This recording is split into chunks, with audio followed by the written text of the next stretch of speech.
60 à 70. Je ne me souviens plus si c'est ce verset ou si c'est autre chose. Alors, seuls ceux que Dieu a choisis, eh bien, nous dit la parole, eh bien, seuls ceux que Dieu a choisis gardent la parole. Jean 15, versets 10 à 11. Apocalypse 22, verset 7. Et être heureux, c'est être invité au festin spirituel, eh bien, du Seigneur. Alléluia. Matthieu 4, 4, Amos 8, 11. Et la parole de Dieu nous dit, quand tu fais un festin, eh bien, invite des estropiés, des boiteux, des aveugles. Luc 14, versets 12 à 14. Invite les pauvres, les estropiés.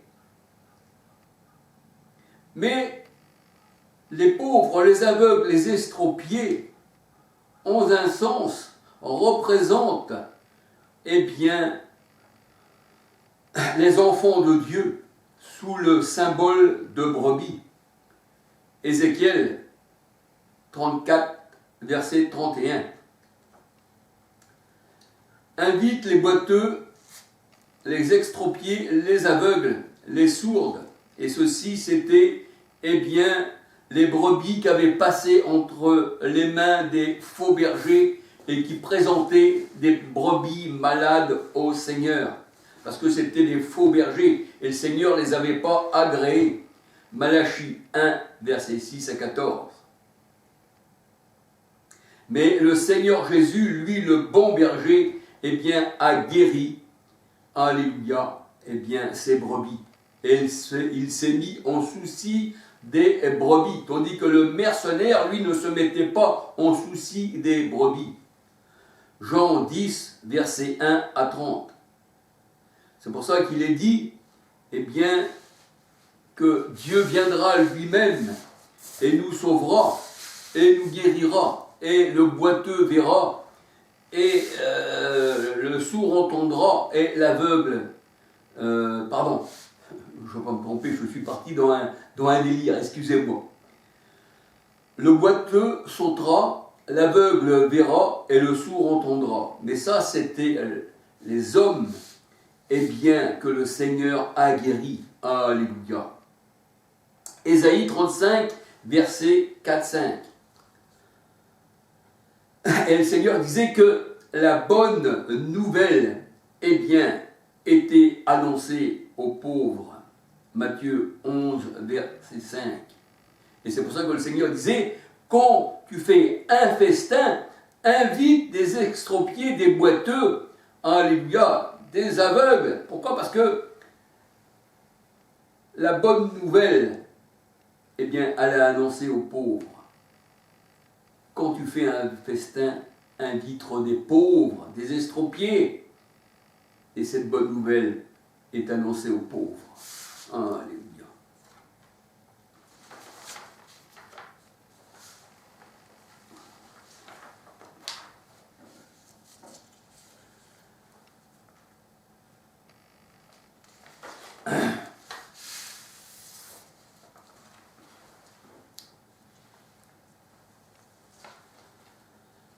Alors on peut dire que Paul, lui, ne présentait pas des brebis malades au Seigneur, mais il faisait une offrande.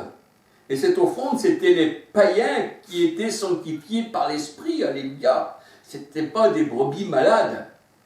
Romains 15, verset 16. 2 Corinthiens 11, verset 2. Nombre 8, verset 13, 14.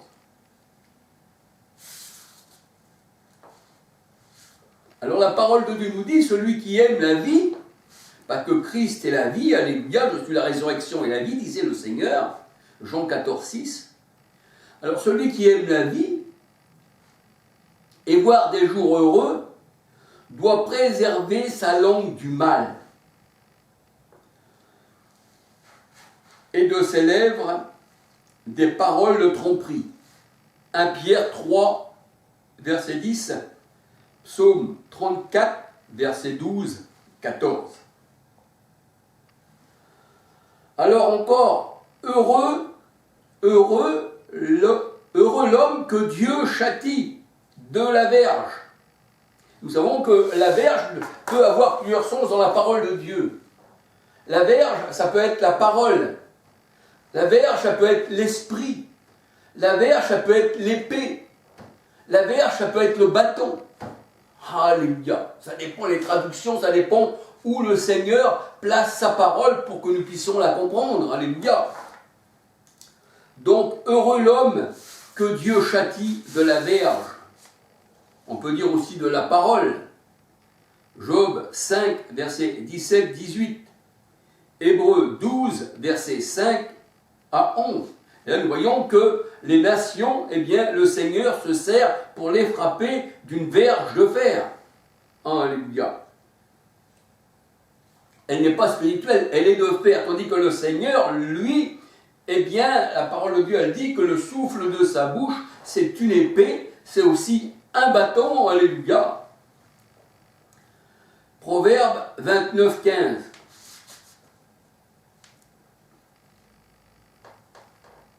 Hébreux 12, versets 5 à 11, Job 5, versets 17-18, Proverbe 29, 15. Nous sommes les enfants de Dieu. Alléluia.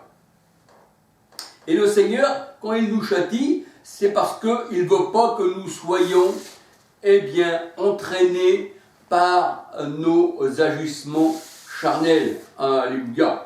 Il veut toujours que l'on soit en communion avec lui. Il veut toujours que nous soyons des enfants spirituels. Alléluia.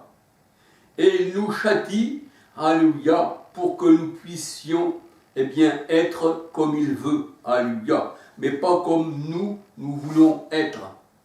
Donc c'est ça, châtier son enfant. C'est le mettre dans le droit chemin. C'est lui faire voir les chemins de la vie qui mènent, eh bien, au-delà de cette terre.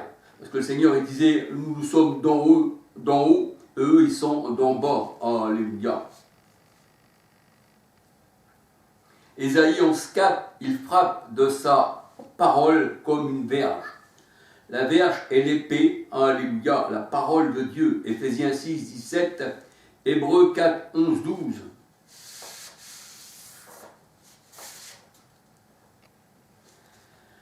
Apocalypse 19, 15, les ennemis sont frappés de verges de fer. Et on peut dire aussi que être frappé, c'est être frappé de la parole, Jérémie 5, 14. Eh bien, la parole de Dieu, elle tue spirituellement. Alléluia. Ma parole, Jérémie, dans ta bouche sera un feu, et le peuple sera le bois, Jérémie 5, 14.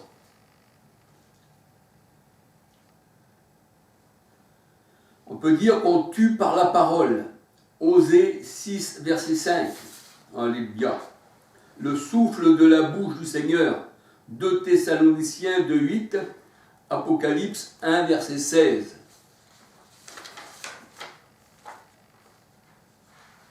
La parole de Dieu nous dit, heureux ceux qui lisent.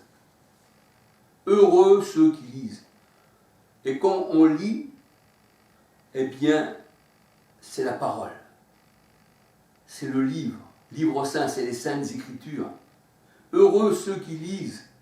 Mais aussi, il ne suffit pas de lire, il faut aussi comprendre. Selon le Seigneur, pas selon notre compréhension à nous. Parce que le Seigneur, il n'a pas nos pensées. Alléluia. Parce que le Seigneur, celui qui n'a pas sa pensée, il l'appelle Satan dans la parole de Dieu. Vous voyez Pierre. Vous voyez Pierre. Matthieu 16. Matthieu 16, 20 à 23. Arrière de moi Satan, parce que tes pensées ne sont pas les pensées de Dieu, mais les pensées des hommes. Le Seigneur dit autrefois, alors qu'on était païens, eh bien, on était ennemis de Dieu par nos pensées. Alléluia. Donc, il faut lire, heureux ceux qui lisent Apocalypse 1, 3, et qui comprennent, parce que celui qui n'appartient pas au Seigneur, le livre est cacheté. Il faut avoir, la parole de Dieu nous dit, les yeux ouverts par le Christ pour comprendre les paraboles. et ceci n'a pas été donné au monde. C'est pour ça que le Seigneur a dit, je leur parle en parabole, afin qu'ils aient des oreilles pour entendre et n'entendent point, des yeux qu'ils ne voient point. Hein, c'est ça, hein. Et le Seigneur qui leur ferme les yeux. Jean 9, 39. Alors il faut que les yeux des aveugles soient ouverts pour pouvoir lire la parole. Heureux ceux qui lisent, mais aussi heureux ceux qui comprennent. Ésaïe 29, versets 9 à 13.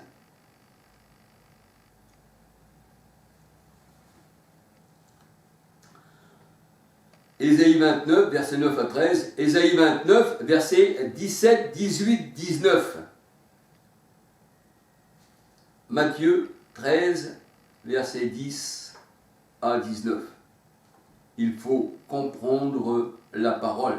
Matthieu 13, versets 10 à 19. 19. Je dis 19 parce que on doit s'arrêter sur 19. Matthieu 13, 19. Alors il est vrai que les yeux des incrédules ont resté fermés. Mais heureux, car vos yeux voient, dit le Seigneur. Heureux, car vos yeux voient, dit le Seigneur à ses disciples. Matthieu 13, verset 16-17. Celui qui comprend les paraboles, c'est celui qui a reçu la semence, qui a reçu la parole dans la bonne terre. Matthieu 13, verset 23. Il fait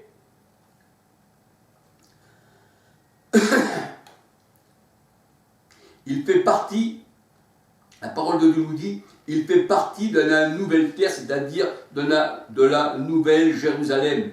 Apocalypse 21, verset 1-2, l'épouse du Christ.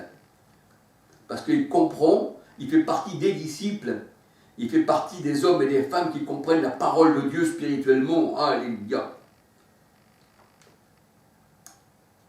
La parole de Dieu, elle dit aussi, heureux ceux qui veillent.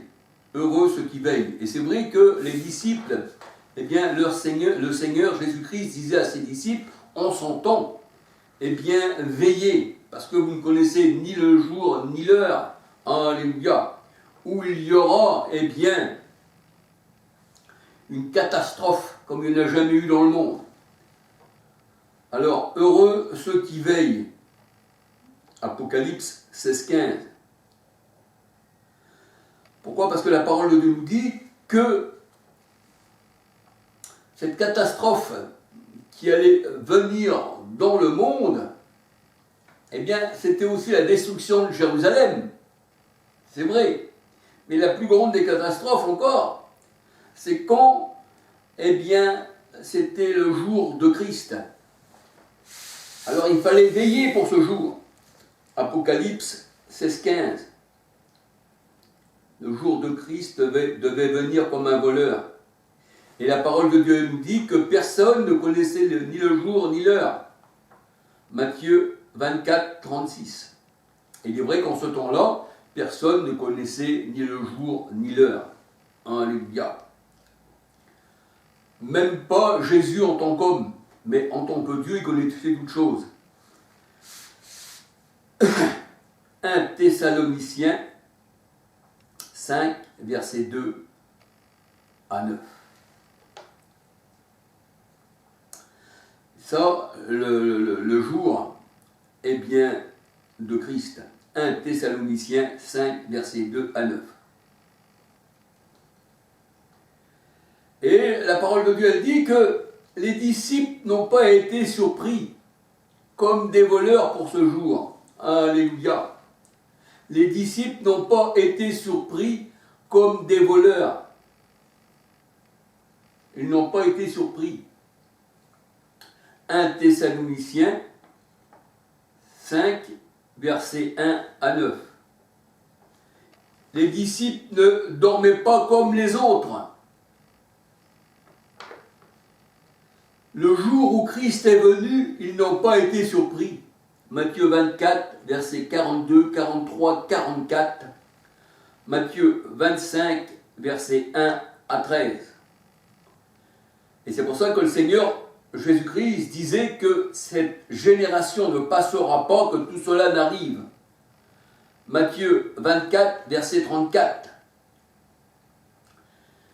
Et avant le jour de Christ, avant le jour redoutable de l'Éternel, jour de ténèbres, eh bien, il devait venir, eh bien, Jean-Baptiste, c'est-à-dire Élie.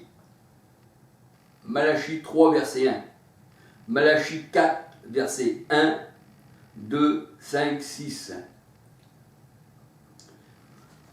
Et les disciples disaient au Seigneur, mais pourquoi Élie devait-il venir premièrement? Pourquoi Élie doit venir premièrement? Mais je vous dis qu'Élie est déjà venu et qu'ils ne l'ont pas reconnu. Matthieu 17, verset 10, 11, 12. Et ça, c'était le jour redoutable de l'Éternel. Malachie 4, verset 1, 2, 5, 6. Malachie 3, 1. Il était venu préparer le chemin de l'Éternel. Il est venu aplanir ses voies. Il est venu voir Israël. C'est ce que nous dit la parole de Dieu dans Jean 1, verset 31. Je suis venu baptiser pour manifester Christ à Israël. Parce que premièrement, les Juifs, alléluia, c'était ça le grand jour, l'avènement du Seigneur, jour de brouillard et de ténèbres. Alléluia. Et d'ailleurs, Jean-Baptiste disait, qui vous a appris à fuir la colère à venir. Déjà la hache, elle est mise à la racine des arbres. Alléluia.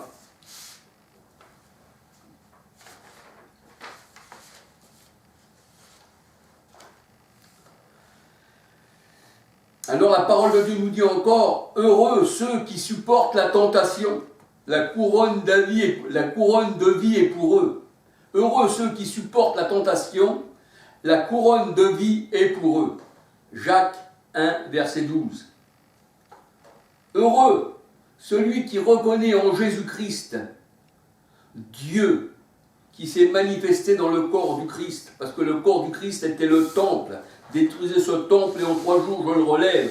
Et il parlait du temple de son corps. Jean 2, 19, 20, 21. Alors, là nous voyons que le Seigneur il demande à ses disciples, qui suis-je dire du monde? Mais pour les uns, tu es Jean-Baptiste, à l'autre un prophète ressuscité, et pour vous? Et la personne parle. Et là, on voit que Pierre, eh bien, il dit, je dis que tu es le Christ, le Fils du Dieu vivant. Ce n'est pas la chair et le sang qui t'ont révélé cela, Pierre, mais c'est l'Esprit de mon Père qui t'a révélé cela. Alléluia. Donc c'est par l'Esprit que Pierre a eu la révélation. Et tu es heureux, Pierre, tu es heureux, parce que ce n'est pas la chair et le sang qui t'a révélé cela. Alléluia. Et nous sommes heureux quand nous disons la parole de Dieu, parce que ce n'est pas la chair et le sang qui nous révèlent la parole, c'est Dieu qui est esprit qui révèle eh bien, sa parole à ses élus. Alléluia. Dieu a été manifesté dans la chair, et là nous voyons que Pierre eh bien, a reconnu l'Éternel dans la personne du Christ. 1 Timothée 3,16. Heureux ceux qui reçoivent eh bien, les révélations du Seigneur par l'Esprit, Matthieu 16, 17, comme Pierre. Et heureux encore, pour qui le Seigneur n'est pas une occasion de chute. Heureux pour qui le Seigneur n'est pas une occasion de chute.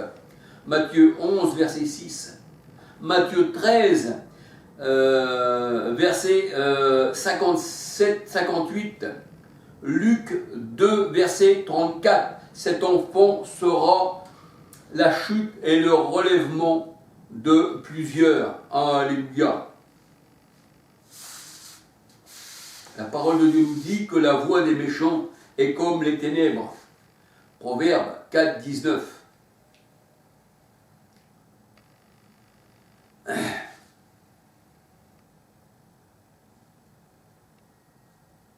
1 Samuel 2, 9, Proverbe 4, 19. Ils ne savent pas quoi les fera tomber. Les méchants, la parole de Dieu nous dit, sont réduits au silence. Et la malédiction est dans la maison du méchant, dans le malheur. Alléluia.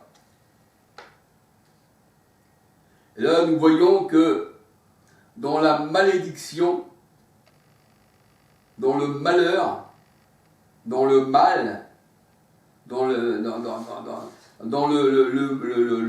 mot malfaiteur, ou alors la malice, le malin, malséant, maltraité, malheureux, eh bien, on retrouve le mal. On retrouve le mal. Alléluia. Malédiction. Malheur. Malfaiteur. Malice. Malin. Malséant. Maltraité. Malheureux. C'est-à-dire pas heureux. Et on peut dire que le méchant est malade, spirituellement. Il est en psychiatrie, parce que le monde, eh bien, c'est un hôpital psychiatrique. Jésus est venu dans le monde pour guérir les malades. Mais les malades ont voulu conserver leur maladie. Ils n'avaient pas besoin du médecin. Et le Seigneur a dit, je suis venu pour guérir les malades. Alléluia.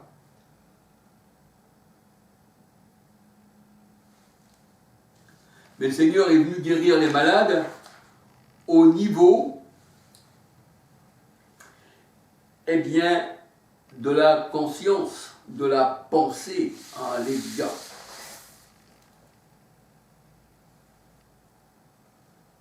Et tous ceux qui avaient besoin de médecin, c'est-à-dire du médecin spirituel qui est Christ, eh bien, ont été guéris par Christ. Les autres se disaient bien portants, ils n'avaient pas besoin du malade, ils n'avaient pas besoin du médecin, ils voulaient rester malades.